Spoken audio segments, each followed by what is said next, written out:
Yo, it's your boy Doncho. Welcome back to the Hideout, you guys, and I'm so glad you guys can make it. And as you guys know, we talk about Jujutsu Kaisen chapter 150.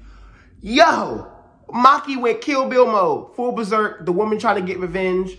She just went, whoa, like just Toji 2.0, just straight obliteration, like just coming in, handling it. Like what Gojo said, he was raising strong and clever allies.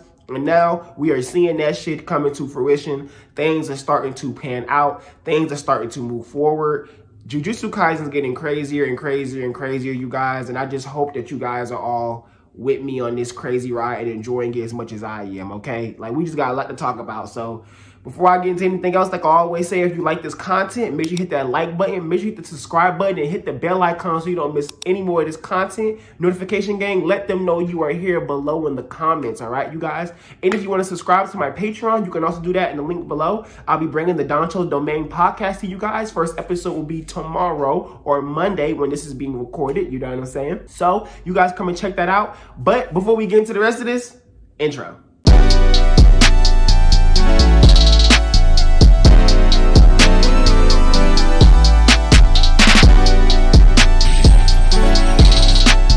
Jujutsu Kaisen chapter 150, planned preparation part 3. This is insane. Like, who planned for this? What was the preparation for this? Ogi and them did not plan for this. Ogi and Junichi and them, they clearly was not ready for any of this happening, okay? This shit went crazy. This went insane. Let's just start at the beginning of the chapter, okay? When the chapter starts off with that beautiful cover page and the beautiful cover spread, you know what I'm saying, of Maki and Mai together, and the yin and yang, the black and white with their dresses, the contrast. It's just so much beautiful symbolism that's being given in those first 2 pages, right? And just them two on the beach. Basically, what it would look like them two being happy, you know what I'm saying, you know, in the current time. It's like them two being happy within their inner domain. So it just makes me feel like this is Akutami trying to somewhat make us feel like Mai and Maki can still have some type of redemption in their afterlife. After all of this, they'll have that happiness. But right now, Maki's gonna have to go through hell on earth to be able to eventually be able to achieve that. That's kind of how I'm interpreting it there. And when we start off the chapter instantly, we got the Zenin bell ringing, we got the Zenin acting crazy, we get introduced to that new young dude Ranta, who I really like his design. I wish we would get more of him, but whatever. Maki supremacy in this bitch. Pretty much he basically just comes in and he's like, oh, yo, like, the bell's ringing, Maki's gonna went insane, she done lost her mind, she's killed Ogi, you know what I'm saying, she's getting real. And then Junichi and Naoya like, what, she killed Ogi? And then they are clearly surprised and shocked. But then you got that new, that Naoichi or whatever, that new Kukuru leader, squad leader, his name is, he's talking shit like, hey, even Maki could kill Ogi if she caught his ass, you know, off guard. And that's making me wonder, like, so are you saying that, are you trying to belittle Maki while also saying that Ogi ain't shit? Like, it's like this weird, like, so now I kind of see where Ogi was saying where, you know, he doesn't get that same type of respect, probably because of Maki, and then, which makes no sense, and that's why the Zenin Clan needs to get taken the fuck out anyway. So now when he says all these things, that he tells the Kuku clan squad to basically go after Maki, you know, we get that little information how they're all non-CT users.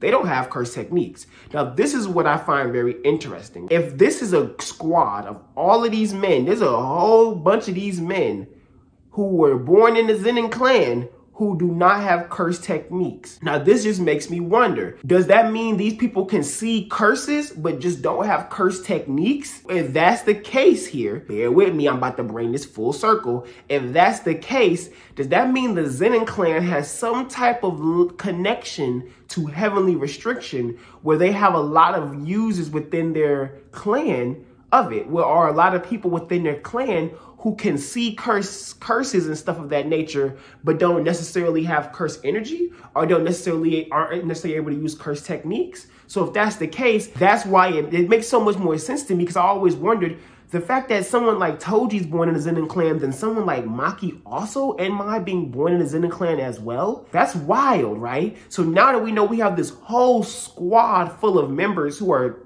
non-CT users, does that mean that the Zenin Clan has some type of special thing here that we might see later down the line that they have, that has them connected to curse energy, where they might be a key to getting rid of curse energy? They might be a key to even forming entities who don't need curse energy but are still really powerful. Yuji, for example? Is it that Kenjaku, the woman that he was possessing or whatever at that time, looks kind of like a Zenin Clan member because Kenjaku has found out that there's some type of special thing with Zenin Clan members in Heavenly Restriction? It makes me wonder. I might be going on this like far tangent thing, but it really makes me wonder where we could be going with that. I don't think that's a coincidence that we was introduced to that. That's a lot of people with that do not have curse techniques that are still within the Zenin Clan, and they still force them to learn martial arts. I don't know, it's very interesting to me. And it also makes me think, is Toji a part of this group? Was Toji ever part of this group? And if he was, what made him leave? And was Ogi's little flashback of seeing Toji maybe in that moment of him dipping, because he still has on those type of like, you know, garments? I don't know. But continuing on, they go at Maki and she's still in the pit. Like, she kills Ogi, then goes, I think she goes back to the pit. I think that's where she went to. She kills Ogi, then goes back to the pit and waits. And they all come at her. So you now have this Kill Bill scene where she's staying in the pit and they're just attacking her. And she has Dragon Bone in one hand and then Mai in the other hand. Yes, I'm calling the sword Mai. I'm calling the sword Mai because I feel like Maki is calling the sword Mai. I feel like she's looking at the sword and is saying, Mai, it's time to begin. Like she's literally calling the sword Mai. She's saying that Mai is now in this weapon. And I'm hoping she continues down this path of believing that her sister's always with her through having this weapon. While her heart is affected, she still has her sister's soul with her. That's kind of what I'm trying to, I want Akutami to kind of play with, in my personal opinion. I'm hoping that's where this goes. But continuing on, she's sitting there dual wielding, ready for him. They get in there, they surround her, and they attack. And this scene really reminds me of Killer versus the Leo Squad and Chimera Ant arc, where he's just obliterating them. He's just headshots, arm shots, take everything, just coming, just everything. She just killing everybody. She got both in her hands. She's sliding on people's backs, slicing heads off, stabbing people in the head, slicing hands, slicing feet. Like Maki just going dumb. Like she didn't get touched. She didn't get touched once. She's slicing in the head. She got one. That's that panel where she got one hand on the ground, like on some like cheetah panther, whatever shit. One hand on the ground like this. She got one hand like this, slice, slice, slice. Then slides around, grabs Dragon Bone again, slice, slice, slice. The only weapon that she dropped was Dragon Bone. She never dropped Mai at all. She only dropped Dragon Bone. She's only gonna put Dragon Bone down to do shit, but Mai would never get put down. Mai would stay in her hands. I think the only time she put Mai down was when she stabbed the two dudes and then she went right back to the Mai. But I also think that's just storyboard shit. So we might not even really have seen where she's actually stabbing with one hand and then stabbing with the sword for the other. But you know, it's not really storyboard, but more so affection. I personally believe that the sketch pages was an effect Akutami was using with the ability, as well as like taking work off of themselves. They were doing both at once. There's some genius shit, you know what I'm saying? But we'll get into that in a second. So after Maki's fucking all of them up, the Kakuru squad guy comes in and he's all like, oh, how'd that go? Y'all finished yet? And he's like, oh, never mind.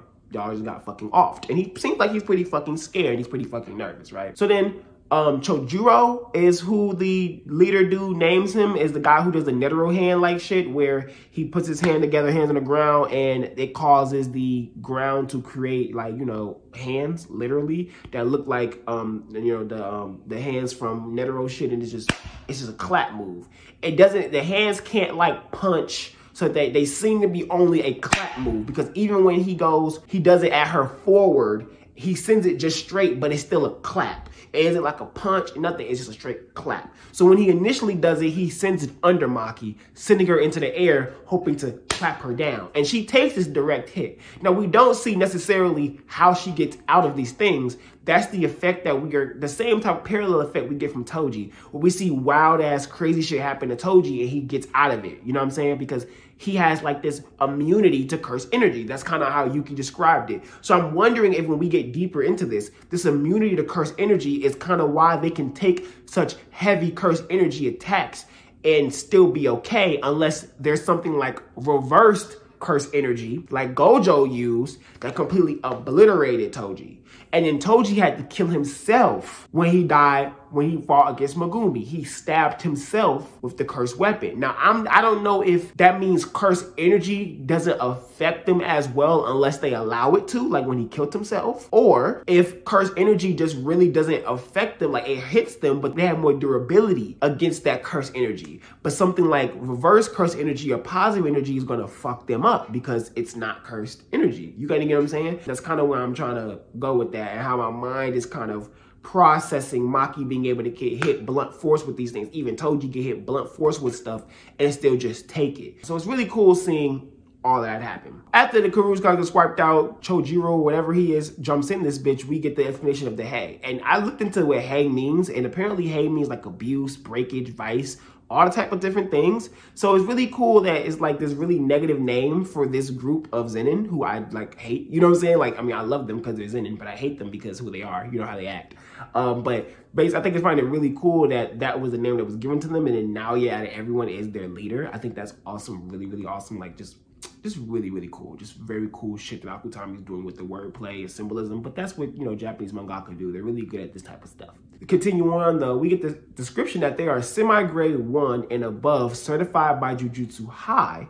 And they are the Hei organization. They're the people that come together. I don't think this is all of the members. I doubt that them 5 that we met, Naoya, Junichi, maybe Ogi, Chojiro, and Ranta, those 5 are the only members of this squad. Where are Naoya's older brothers? I doubt that none of them are strong enough to be semi-grade 1, at the least semi-grade 1. I'm pretty sure they're at least semi-grade 1. Maybe there's some grade 2s in there, but I'm pretty sure there's some semi-grade 1s, maybe even special grade 1s. Some people telling me they can't be because wouldn't they have been there when we was going through the Nabito will? No. Why would they be there? Because they weren't in the running to become heads. Naoya was probably the strongest of them, which is why he was there.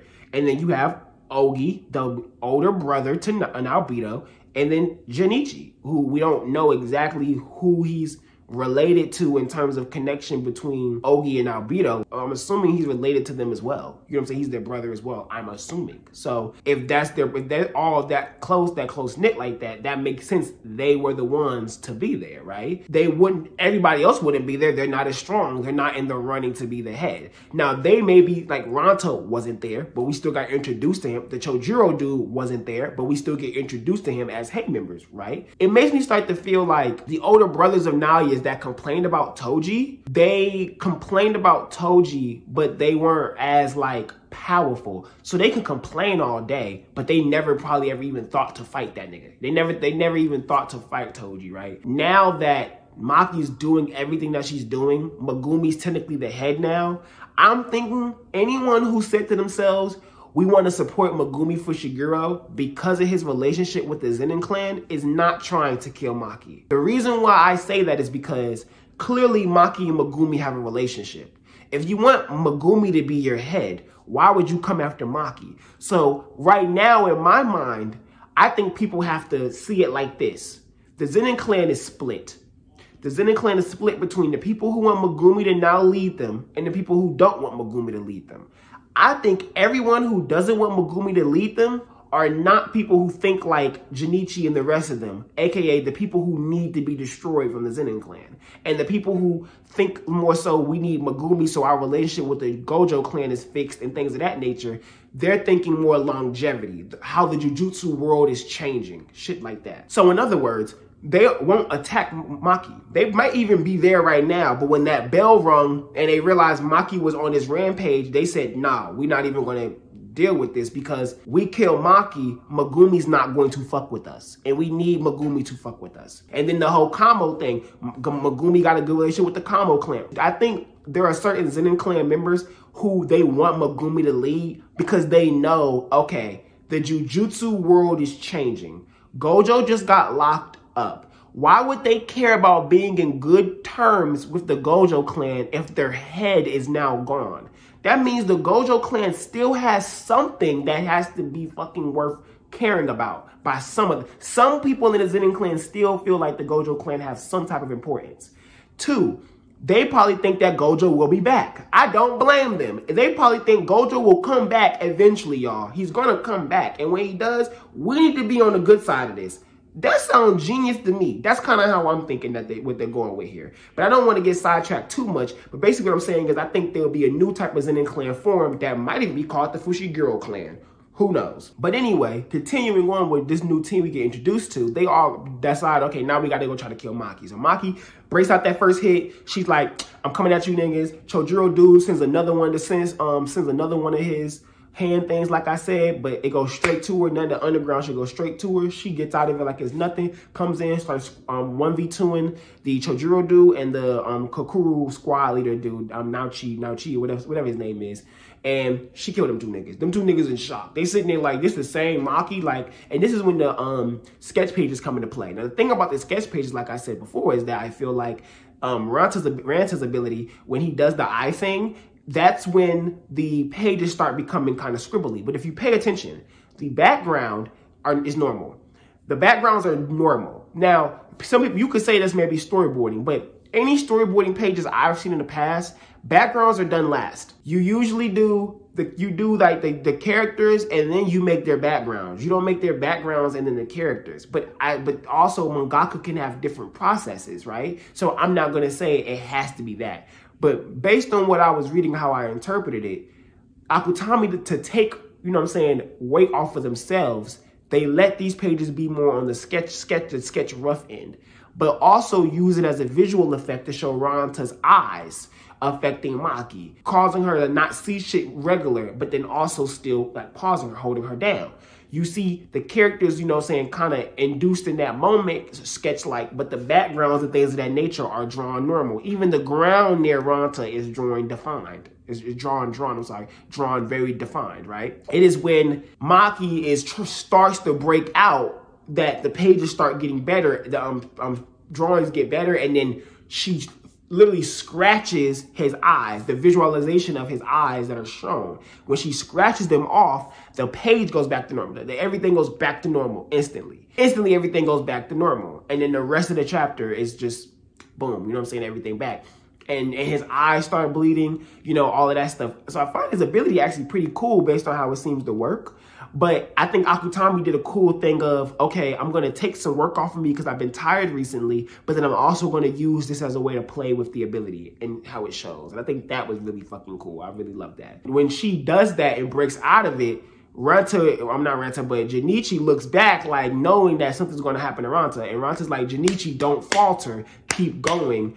Zenin clan is still around because of Toji's whim. And Toji and Maki, you must have realized that Maki is just like him. We have to kill her now. So now Ranta is basically saying, okay, we need to kill Maki because if we don't do this, the Zenin clan is done. And I agree with that. I think what's going on is that the Zenin clan, as they know it, is now going to be destroyed, okay?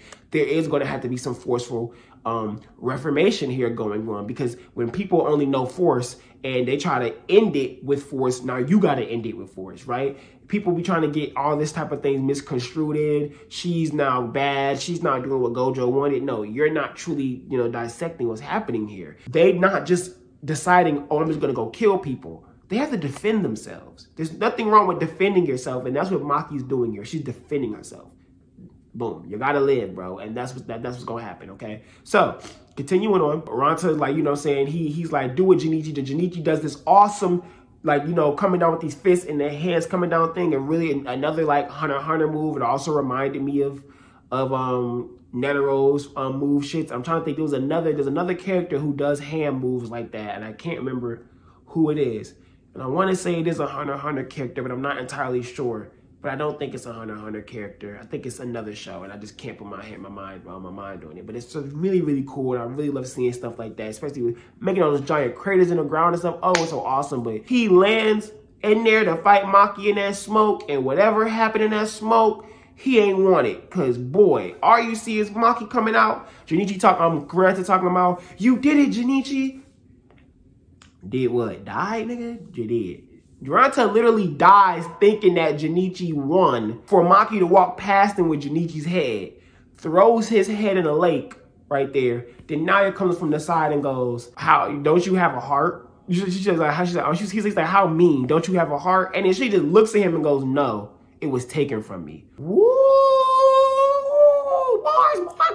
Somebody throw fire. Fire meme, fire meme. That shit was crazy, bro. Like, that line, like, Maki is crushed.